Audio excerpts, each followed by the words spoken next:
Hi, my name is Kent Lee and I teach computer science at Luther College. In this third lesson, we're going to learn about functions and how to define functions and use them in our programs.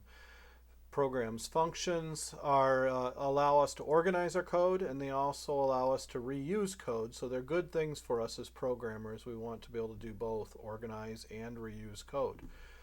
To get things started, we'll go up to the terminal window and we'll type in terminal to get the terminal started up. Okay, and in the terminal window, we're going to type cd to get to our home directory, and then we're going to type cd into documents next, and then cd into programming next, and then cd into Frogger next after that. So we got our two files here, but we're going to execute a git command called checkout again to get set up for lesson 3. And we'll do git checkout -f lesson 3, and we'll switch to that lesson 3 branch for this project. Then we're going to go ahead and open up Wing, and we should have it down on our dock probably. If you're running on a Windows system, then you're likely going to be opening up the git bash shell and doing the same commands in there, and then opening up Wing, and you should see the program in there. Just reviewing from last time, I had you draw a circle right at the end. So here's the circle code here for I in range 100. Go forward a couple steps, turn left 3.6 degrees because we're going to do it 100 times. So 100 times 3.6 will give us that 360. When I run this, I get my square, my triangle, my hexagon, and then there's the circle that we've got. So you can see what things look like here at the beginning of the lesson. Okay, so we're going to organize our code now. We're going to make some functions for ourselves. You've probably seen functions before. If I put a pound sign at the beginning of line, this is a comment, so I'm just making a comment here. But I'm guessing that you have seen some kind of function that looks like something like this, f of x equals x times x. That would be the x squared function. And then you might have actually called that function by saying something like y equals f of 2. So we have both a function being defined, that's a function definition, and a function being used, that's a function application. So definition and application.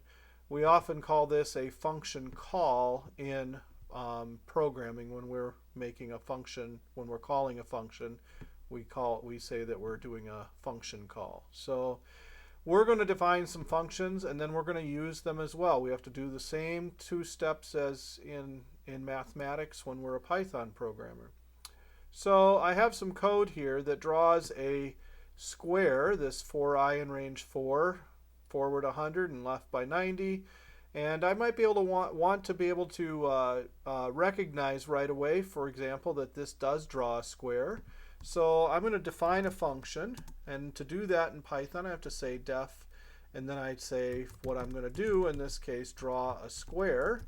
Okay, and I can provide here any arguments that or any parameters that I want draw a square to do. So I'm going to provide the side length so that I can specify how big that square is supposed to be. So it's kind of like the f of x, draw a square of side length. Okay. Now I'm going to take this code that I have here for drawing a square, and I'm going to move it inside of here, inside this draw square function. So now it's been moved in there.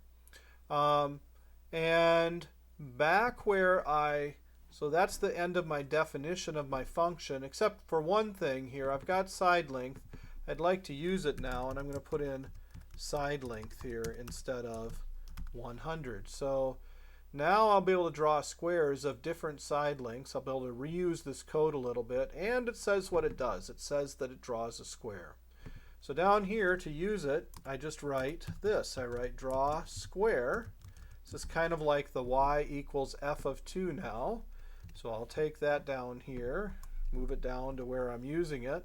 So it's kind of like I'm doing the f of 2 down here. I'm going to say draw square of, and I'm going to draw a square with a side length of 100. So I'm going to provide the 100. So when I do that, then I still get my square with a side length of 100, and then I'm drawing my other shapes as well. Okay, so what I want you to do at this point is I want you to follow that example, and I want you to write a draw triangle function. Pause the program, pause the video here, and go and write a draw triangle function, and then call it to draw a triangle just like you did before. Okay, so if you're back, that means you've tried it out already. So let's go and look and see how this might be done. I'm going to define my other function right up here at the top. We're going to call it def draw triangle. Okay, and we're going to give it a side length again for our triangle. And the code that we use for drawing a triangle is this for loop for I in range 3. So we're going to take that code and we're going to cut it. And we're going to paste it in up here inside this function. And instead of going forward 100 steps each time, we'll go forward side length steps each time. And then down below here, we'll go ahead and call the draw triangle where we had cut that code from before. So draw triangle 100 we should have down there. And now when I go to run it, I've got my square, and I can't spell triangle. So I'll change that, click stop to stop it, and draw it again here, run it again here to draw it. And so I get my triangle drawn here. Okay, so I've got a hexagon still and I've got a circle. I'd like you to pause the video at this point, and I'd like you to write a draw hexagon. Okay, and try that out first. We'll look at the draw hexagon first. Okay, so if you're back, that means you've done the draw hexagon. We're going to put that function right up at the top here as well. So def draw hexagon. Okay, and we'll pass in the side length to it. And then we'll take that draw hexagon code, which was down below here. It's this code right here, the for I in range 6 and the stuff inside of it, and we'll cut it from there. And I'm just going to add right away draw hexagon in here, and I think we had a side length of 50. And then we'll go ahead and paste the code that we cut up here so that it's inside of this function now. And instead of 50, we'll do side length so that we have the side length there. Okay, so when I run it, if I've done things right, got triangle, got my hexagon being drawn, and I've got a circle that's still being drawn in the old-fashioned way. So why don't we draw at this point I'd like to draw a polygon instead of just drawing another circle. So I want to write a draw polygon, and for this function I want to give it a little more information. So we're going to call this one draw polygon. And we're going to pass in a side length to it, but we're also going to pass in a number of sides to it as well. Okay, and I'd like to pass in a color that I'd like it filled in with. In fact, I think we'll call it fill color. So I'm passing in more than one thing here, 3 things on this one instead of just one parameter. I've got 3 parameters. That's what they are called, as parameters. And I'm going to take the code down below that draws a circle, but I'm going to take all of the code that draws a circle, fill color, and the rest of it there. I'm going to take all of that, and I'm going to cut that from here, and I'm going to go and paste it in up here. And I'm going to use all these pieces of information. So side length, there's the side length. It was 2 before, so I'm going to change that to side length. Number of sides, that's the 100, so we're going to change that to number of sides. And the fill color is the fill color that I have right here, so we'll change this to fill color. So we're using all 3 pieces of this information in this function that I have here that is going to draw a polygon. Now, to draw the polygon down below, I'm just going to say draw polygon, and I have to provide all the information in the same order. So side length comes first, That was 2. The next thing that comes is the number of sides. That's 100. And the final thing that I had was the fill color, and that's the color gray that I'm going to make there as a string. That's called a string inside of quotes there. So when I run this now, I get all these pieces drawn, and there's my circle drawing just the way it did before. So that is working out as well. Okay, so I've got quite a bit of information here. I'm actually going to add 2 more pieces of information to draw a polygon. I'm going to add an X and a Y location where I want this circle to appear on the screen. So to do that, or once I've done that, I'm going to have to add to it this code here to the function to move to where I want it to be on the screen. Okay, and I'm going to put that in before I draw my circle here. So I'm going to put it in up there. Okay, and instead of going to 200 minus 200, I'm going to go to X comma Y on the screen. Okay, now that means since I added 2 more things, I've got to add them down here as well. So I think that was 200 comma minus 200 if I'm not mistaken before. That's the X comma Y that I'm going to use for drawing the circle. So there's the square, there's the triangle, the hexagon, and there's that circle again being drawn on the screen. Now what's really cool is each of these is a function, so it can be used more than once. So the draw polygon, for example, could be used to draw another polygon. So all I got to do to draw another polygon is write draw polygon and specify where I want it to be on the screen. So I could say 300, 300, and I could say that I want this to be a polygon with side length of well, let's say 150, and I want there to be 4 sides to this polygon, and I want it to be dark blue, for example. Okay, and if I run this, then I'll get my square, I get my triangle, there's my hexagon, there's the circle. Okay, and then I'm going to draw another one, and it looks like I did something wrong there. I must have specified something wrong. Let's see here. The side length, the number of sides, is what did I do? Let's see here.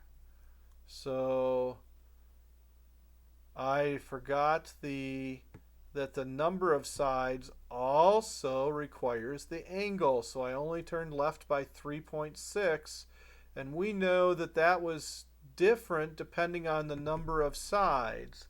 The angle that I wanted to turn left, I'm going to use a variable here, is going to be equal to the number of sides. And actually I don't need to do it there. I'll do it once outside the loop to be more efficient. The angle that I need to turn left is the number of sides, 360, excuse me, divided by the number of sides. Notice I'm being very careful about the capitalization of this, because capitalization is very important. Number of sides, and then I need to turn left by that angle. Okay. And I think I'm going to move that back onto the screen just a little bit. Let's just maybe put it at 200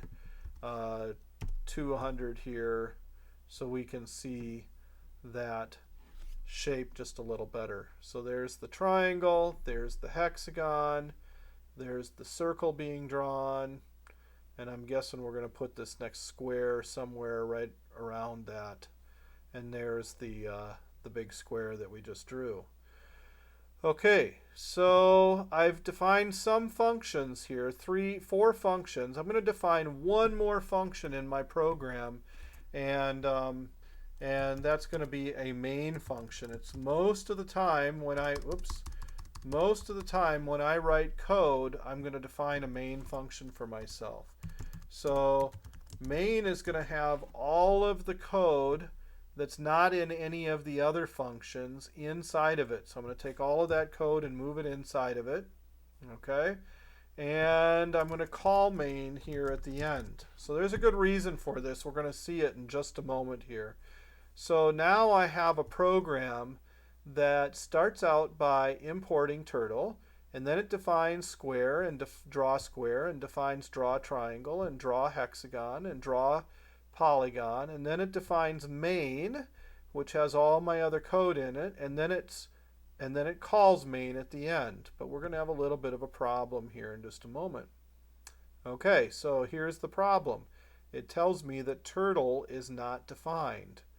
Turtle's not defined because the place where I define turtle is inside of main, and that hides it from the draw square. I'm not allowed to use turtle in here unless I pass it as a parameter. So I'm going to pass in the turtle as a parameter here. There it is, but I'm going to have to do that on each of these. So I'm just going to go ahead and add it right now, and we'll just add it as the first parameter on each of these functions here.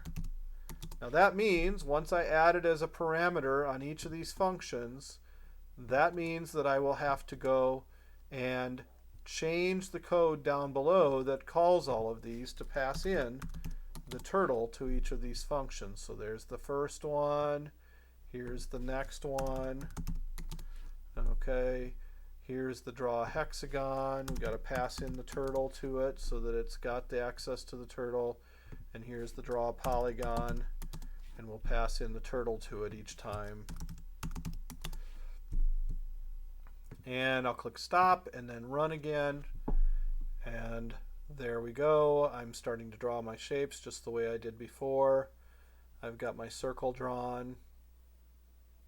Okay, and there's the square being drawn as well. Okay, so I've got all of these pieces of information, all of these functions defined with all the pieces of information passed into them that each of them need. Draw a square needed, the turtle in the side length, draw a triangle, draw a hexagon, and so on. Okay, so I want you to take just a little bit of time, pause the video here, and I want you to add to draw a square and draw a triangle and draw a hexagon the additional parameters to be able to specify the color of the square, the triangle, and the hexagon, and also the position on the screen, the XY location where each of those are going to be drawn. And then I want you to write some code to call draw a square, draw a triangle, and draw a hexagon more than once. Okay, so pause the video now, do that, and then start it up again. Okay, so to do that, to add the color and the XY location, I'd have to do something like x comma y for each of these. Got to have commas in between everything. Spacing doesn't really matter. And I probably need to have the fill color added as a parameter as well. For draw square then, that means that I'm going to go ahead and copy up the code that does the begin fill and the end fill, so, and the fill color. So we're going to take that code there, and we're going to paste that in before the for loop because that's done before it, and the end fill is going to be pasted in at the end of it. So I got to take that piece of code and put it after the for loop. After the for loop is in line with the F. So if I put it inside, that's in the for loop, but that's after the for loop by lining it up with the F in for there. So that gives me that piece, but I also need to be able to go to a certain spot on the screen. So I'm going to have to do a turtle. I'm going to have to write a little bit of code here that I didn't have before. Turtle.penUp, okay, and then do a turtle.goTo x comma y, and then a turtle.penDown, okay. Now to call draw a square then, I need to pass, well, I've got a couple little things to do here. The fill color is not going to be red anymore, it's going to be fill color. Okay, so I do need to change that. And then down here where I call draw square, I've got to pass in that additional information. Now I have to go up and look. Draw square is going to take the turtle, XY, side length, and fill color. So I've got the turtle down here, but I need to specify an XY. So let's do 0, 0, okay? And the side length is 100, and the fill color, let's make it red, okay? And then let's do one more draw square just so we can see how this works. So I pass in turtle to it again, but maybe I go to minus 200, minus, let's say 300, comma, minus 100, and maybe I make this let's say green square in this case. So there's, oops, and I did something wrong. I forgot to provide the side length for it. So maybe we'll make it 50. I've got to have all the right number of parameters, and it told me it was missing a required argument here. So, okay, so there's the green square, and now there's the red square, and then there's the green square, and all the shapes that I had before. Okay, well that ends the lesson for this one. In the next lesson, we're going to learn how to organize our code again in a different way called classes, and how to make objects. So we'll see you next time.